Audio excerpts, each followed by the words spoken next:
নমস্কার বন্ধুরা, মেঘার সাথে বাঙালিয়ানার আরও একটি নতুন পর্বে আপনাদের সবাইকে স্বাগত। আজ এনেছি একদম শীতকাল স্পেশাল একটা দুর্দান্ত সুস্বাদু মাছের ঝালের রেসিপি। ছোট বড় যে কোনো মাছ দিয়েই কিন্তু এই পদ্ধতিতে মাছের ঝালটা রান্না করা যায়। কোনো রকম মশলা ছাড়া খুব সিম্পল একটা রেসিপি, অথচ এটা খেতে কিন্তু দুর্দান্ত সুস্বাদু হয়। তাহলে চলুন আজ এই রেসিপিটাই দেখে নেওয়া যাক। প্রথমে আমাদের মাছটা ভেজে নিতে হবে। তার জন্য একটা কড়াইতে আমি 2 টেবিল চামচ সরষের তেল ভালো করে গরম করে নিয়ে আগে থেকে নুন হলুদ মাখিয়ে রাখা 4টে কাতলা মাছের পিস এই তেলের মধ্যে দিয়ে ভালো করে মাছের পিসগুলো ভেজে তুলে নেব। একদম চুনো মাছ থেকে শুরু করে যে কোনো বড় মাছ দিয়েই কিন্তু এই প্রিপারেশনটা তৈরি করা যাবে। দেখুন দুপিঠ থেকেই মাছগুলো ভালো করে ভাজা হয়ে গেছে। এবার এগুলো আমি তেল থেকে তুলে নিচ্ছি। তারপর এই বাকি তেলের মধ্যেই ফোড়নের জন্য দিয়ে দিচ্ছি 1 চা চামচ কালো জিরে এবং একটা চেরা কাঁচা লঙ্কা।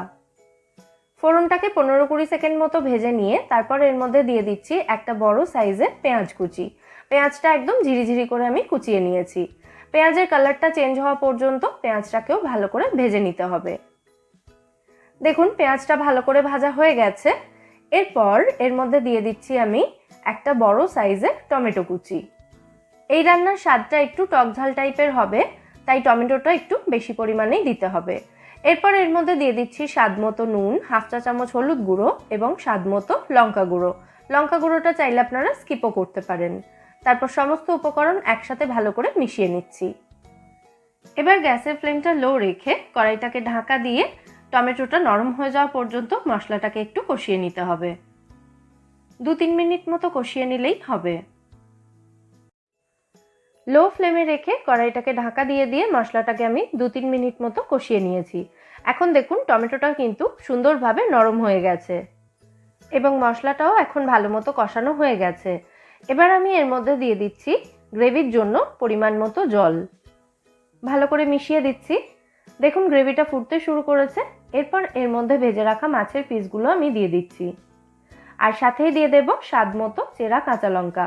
কাঁচা লঙ্কাটা যদি এই সময় দেওয়া হয় তাহলে রান্নাতে ঝালটাও হবে এবং কাঁচা লঙ্কার ফ্লেভারটাও কিন্তু থেকে যাবে।